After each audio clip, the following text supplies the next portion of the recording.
Hi, welcome to our masterclass. Today's topic within the chapter Deficiency and Excesses is pH. If you grow with the right nutrient blend and you choose the right nutrient type and you give them the right dose, actually it's not possible to get an overdose or underdose in nutrients. Nevertheless, a grower can make mistakes. And one of these mistakes is pH. pH tells you something about the solubility of nutrient elements. That means if you grow within the right range, the plant can take the nutrients you offer them. And in that way, the plant can get whatever he wants. The optimal pH range is between 5.2 and 6.2 for the solubility of the nutrient solution. Nevertheless, a substrate will influence that range. Please check the grow guide because we recommend it for every substrate. In the vegetative phase, the plant will take his nutrients and because of that, the pH is going to increase to a higher level.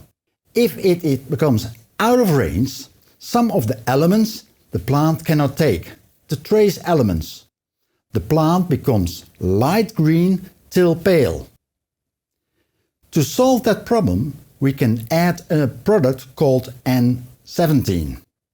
This product will lower the pH, but not in the solution, but in the substrate. Later on, in generative phase, actually the plant is willing to lower the pH in the substrate. Watch out because it will show you an early autumn coloring. Of course, you have to compensate it with your solution.